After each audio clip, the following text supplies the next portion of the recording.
Pada pertengahan abad Hijriah, bangsa Arab Selatan berbondong-bondong menjejakkan kakinya di bumi Nusantara. Dunia perdagangan menghantarkan para saudagar bangsa Arab menyebarkan agama Islam pertama di Perolak hingga tersiar ke pelosok negeri Aceh abad ke-7 Masehi. Perkembangan Islam semakin luas sampai ke Sumatera Utara, hingga menyusuri pantai barat Pulau Sumatera hingga abad 12 Masehi. Ketika Islam berkembang pesat di Tanah Melayu, perkembangan Islam berpusat di Pasai pada abad 13 Masehi. Salah seorang keturunan Arab bernama Ahmad Salim yang menjejakkan kakinya di Kerajaan Melayu Jambi Ujung Jabung sebagai patronase Putri Selaras Pinang Masak dalam menjalankan tugasnya untuk menyebarkan agama Islam. Peristiwa pertemuan Ahmad Salim dengan Putri Selaras Pinang Masak merupakan titik awal agama Islam masuk ke Kerajaan Melayu Jambi Ujung Jabung. Dengan izin dan hidayah Allah, Ahmad Salim mengislamkan Putri Selaras Pinang Masak. Asyhadu an la ilaha illallah wa asyhadu anna Muhammadan Rasulullah. Lalu menikah dan dikaruniai 4 orang anak, yaitu Rangkayo Pingai, Rangkayo Hitam, Rangkayo Kedataran, dan Rangkayo Gemuk. Ahmad Salim menghancurkan seluruh patung berhala dan tempat ritual umat Hindu yang ada di pulau itu, sehingga diberi gelar Datuk Paduka Berhala. Ketika Putri Selaro Pinang Masak dan Datuk Paduka Berhalo memasuki masa tua, lebih banyak menuntun dan membekali putra-putrinya tentang syariat agama Islam, seperti ilmu tauhid, fikih, dan tasawuf. Pada tahun 1480 Masehi, Putri Selaras Pinang Masak turun tahta Kerajaan Melayu Jambi. Kemudian secara bergantian, tampuk kerajaan diserahkan kepada putra sulung mereka, Rangkayo Pingai, yang memerintah tahun 1480 hingga 1500 Masehi. Rangkayo Kedataran tahun 1490 Masehi dan Rangkayo Hitam melanjutkan pemerintahan Kerajaan Melayu Jambi pada tahun 1500 hingga 1515 Masehi.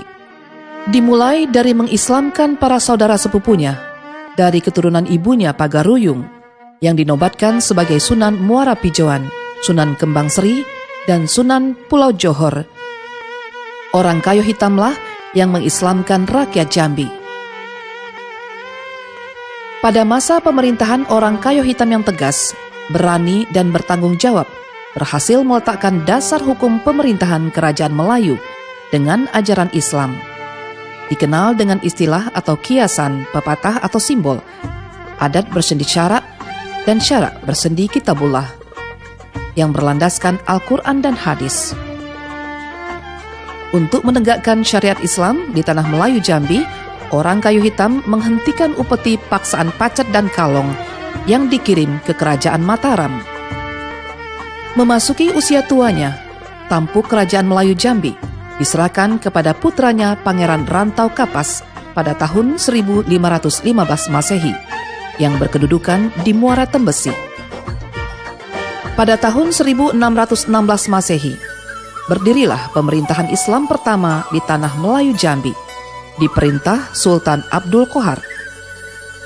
Dia melakukan perdagangan lada di Jambi dan melibatkan para sultan dan para ulama. Pemerintahan Sultan Abdul Qohar berakhir pada tahun 1643 Masehi dan pemerintahan Kerajaan Melayu Jambi dilanjutkan Sultan Culif Ingo Logo Rajo Batu pada tahun 1700 Masehi. Seorang keturunan Tionghoa Muslim bernama Sintai melakukan kerjasama dengan para sultan. Salah seorang sultan tertarik dengan keberadaannya, lalu menjadikannya sebagai menantu. Sintai diberi gelar datuk. Dari pernikahannya, Sintai dikaruniai seorang putri bernama Siti Fatimah dengan panggilan kecilnya Siin dengan gelar Nyai Resik. VOC Belanda ingin menguasai perdagangan Kesultanan Melayu Jambi. politik adu domba yang mereka jalankan merambah ke dalam Keraton Kesultanan Melayu Jambi. Keadaan sudah tidak kondusif. Hubungan antara Sultan meruncing. Kondisi ini membuat Datuk Sintai dan keluarganya meninggalkan istana keraton menggunakan perahu kecil menuju Kampung Pucung seberang Jambi. Datuk Sintai menetap dan bermukim bersama keluarganya.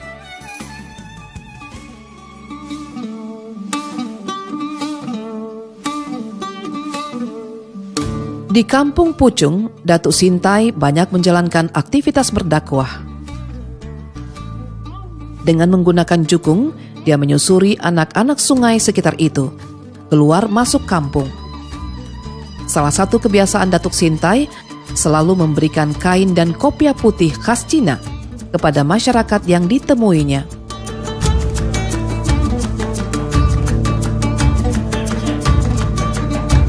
Kehadiran Datuk Sintai di Kampung Pucung seberang Jambi pada tahun 1708 Masehi dikenal sebagai Kampung Pacinan. Pada masa Kesultanan Melayu Jambi diperintah oleh Sultan Nazaruddin, Keraton Kesultanan Melayu Jambi semakin kacau. Sultan Nazaruddin dipaksa menandatangani perjanjian kerjasama perdagangan. Aktivitas perdagangan kini dikuasai VOC Belanda. Pada tahun 1743 Masehi, Kampung Pacinan kedatangan seorang ulama salafus solehin Said Al-Habib Hussein bin Ahmad Brakbah dari kota Trim Hadramaut Yaman untuk berdakwah mengajarkan ilmu tajwid Al-Quran, tauhid dengan ajaran sifat 20, ilmu usul fikih, terhadap syariat dalam beribadah, serta ilmu tasawuf tentang ihsanul karim atau akhlak. Kagum dengan penguasaan ilmunya, serta sikap perilaku yang santun, Datuk Sintai tertarik untuk menikahkan Husein Brakbah dengan putrinya Siti Fatimah binti Datuk Sintai dan dikaruniai seorang anak bernama Said Qasim Brakbah. Setelah menamatkan pengajian dengan Husein Brakbah, para murid mulai beranjak tua dan dalam kondisi tersebut menurunkan ilmu yang diperoleh pada anak mereka masing-masing.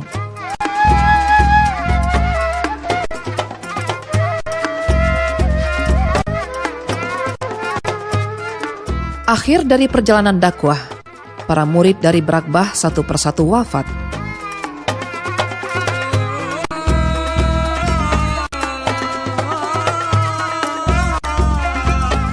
Langgar Putih Kampung Tengah yang dibangun Khatib bin Mas'ud pada tahun 1865 Masehi digunakan Abdul Majid bin Muhammad Yusuf untuk memulai pengajian pertama dalam rangka melanjutkan syiar Islam. Murid yang belajar dengannya diantaranya anak kandungnya sendiri, Abdullah Afandi, Burhanuddin, juga Sultan Taha yang saat itu memegang tampuk pemerintahan Kesultanan Melayu Jambi yang menggantikan ayahandanya Sultan Nazaruddin. Selain menjadi guru agama, Abdul Majid adalah penasihat Kesultanan Melayu Jambi. Di bawah kepemimpinannya, Sultan Taha membatalkan perjanjian dagang Sultan Nazaruddin dengan VOC Belanda. Dan Sultan Taha tidak mau berunding dengan pihak Belanda.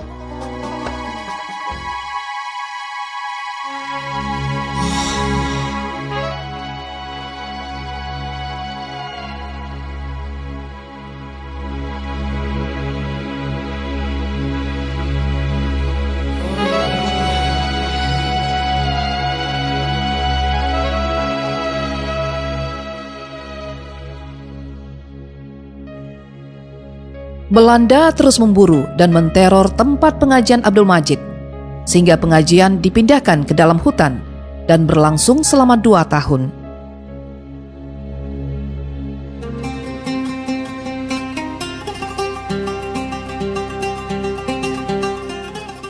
Sultan Taha meminta Guru Majid ke Turki untuk mencari bantuan pemerintah Turki.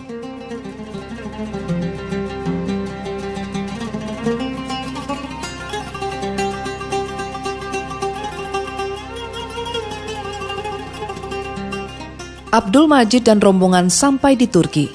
Sayangnya, Turki tidak dapat membantu karena sedang berperang dengan Eropa. Dan para utusan kembali ke Jambi, kecuali Abdul Majid yang menuju Mekah memperdalam ilmu agama Islam.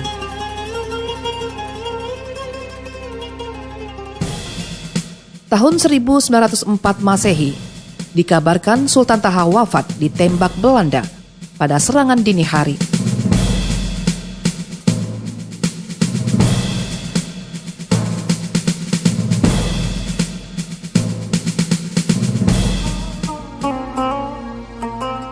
Setelah menamatkan pelajarannya, Abdul Majid mengajar di Mekah, Madinah, Turki, dan Baghdad. 4 tahun kemudian, Guru Majid memanggil muridnya untuk belajar di Madrasah Salatiyah Mekah. Di antara murid yang berangkat adalah Ibrahim Abdul Majid, Kemas Muhammad Saleh, Abdul Samad Ibrahim, Ahmad Abdul Syakur, dan Kemas Saleh Muhammad. Kemudian disusul oleh Usman bin Haji Ali dan Said Alwi bin Ahmad Sihab. Mereka menyelesaikan pendidikan pada tahun 1331 Hijriah atau 1912 Masehi. Mereka pulang ke Jambi dan menjalankan amanah dari Guru Majid untuk merintis pendidikan Islam di Jambi. Melalui musyawarah di rumah Kemas Saleh dan Ibrahim Majid, pada hari Rabu bulan Syafar tahun 1912 Masehi, tercapai kesepakatan untuk membangun tempat belajar dengan mendirikan 3 unit rumah kutab dan 1 madrasah. Rumah kutab Al-Jauharen didirikan oleh Tuan Guru Haji Usman Ali. Rumah kutab Saadatud Daren didirikan oleh Kiai Haji Ahmad bin Abdul Syakur. Abdul Syakur dikenal dengan Guru Gemuk atau Guru Tomok. Rumah Kutab Nurul Islam didirikan oleh Tuan Guru Haji Kemas Muhammad Saleh bin Haji Kemas Muhammad Yasir. Madrasah Nurul Iman didirikan oleh Tuan Guru Haji Ibrahim Abdul Majid. Pendidikan Islam di Jambi berada di bawah panji Kerukunan Samaratul Insan untuk mencetak ulama yang berkualitas. Kerukunan Samaratul Insan didirikan oleh alumni Al-Madrasah Salatiyah Mekah. Nama-nama alumni: Haji Abdul Somad bin Haji Ibrahim Arif sebagai Hop Penghulu Negeri Jambi, Haji Ibrahim bin Haji Abdul Majid, Haji Ahmad bin Abdul Syakur, Haji Usman bin Haji Ali, Kemas Haji Muhammad Saleh bin Kemas Haji Muhammad Yasir, Haji Said Alwi bin Ahmad Sihab. Al-Jauharen didirikan pada tahun 1927 yang sebelumnya bertempat di Sungai Asam Kota Jambi pada tahun 1305 Hijriah. Pada tahun 1927 tersebut dipindahkan ke Kelurahan Tanjung Johor, Kecamatan Pelayangan, Kota Jambi. Tokoh yang berperan besar dalam pendirian Madrasah Al-Jauharen dan tokoh-tokoh yang kemudian terus melanjutkan aktivitas Al-Jauharen.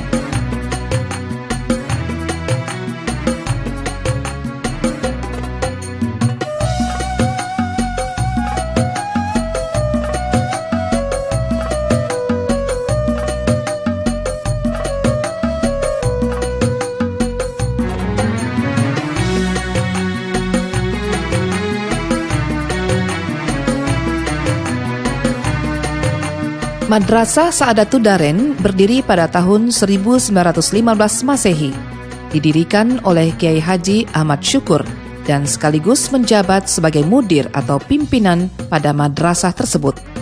Setelah wafat, dijabat sementara oleh Kiai Haji Mahmud Zuhdi. Setelah itu diadakan pemilihan dan terpilihlah Guru Kiai Haji Abdurrahman Zainuddin. Setelah itu dilanjutkan oleh Kiai Haji Abu Bakar Saifuddin. Setelah meninggal, terpilihlah Guru Kiai Haji M. Zuhdi. Setelah beliau wafat, terpilih Guru Kiai Haji Abdul Majid bin Abdul Somad. Karena ada masalah intern pada masa itu, maka Guru Kiai Haji Abdul Majid diganti oleh Guru Kiai Haji Abdullah Syargawi sebelum tahun 1950. Setelah kembalinya dari Mekah, Guru Kiai Haji Jadawi bin Kiai Haji Abu Bakar Saifuddin diserahkan pimpinan Saadatul Darain selama lebih kurang 30 tahun. Kemudian wafat dan terpilih kembali Guru Kiai Haji Zaini bin Haji Abdul Qadir. Kemudian Guru Kiai Haji Zaini bin Abdul Qadir menyerahkan mudir kepada Guru Kiai Haji Abdul Qadir Mahyidin.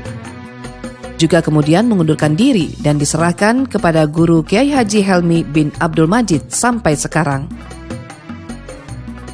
Tokoh-tokoh Saadatul Darain.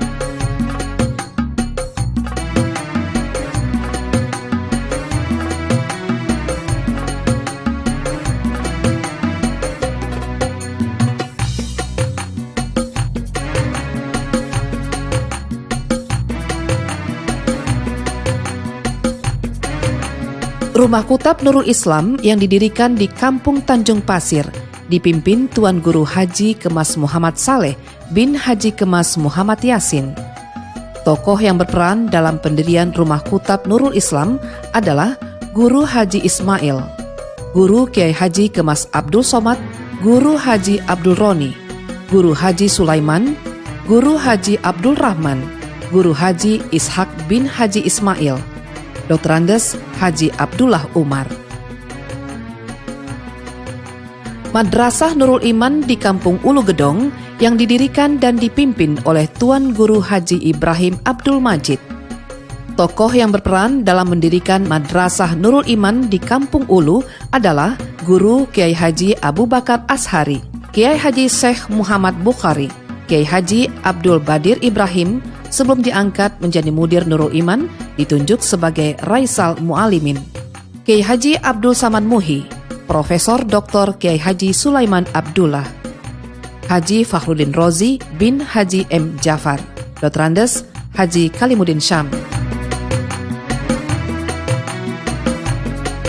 Perkembangan yang begitu pesat pada tahun 1950 Masehi, Kiai Haji Abdul Qadir Ibrahim mengembangkan pembaruan di bidang pendidikan Islam dengan mengubah metode pendidikan Islam secara seimbang antara kebutuhan ukrawiyah dan kepentingan duniawiyah.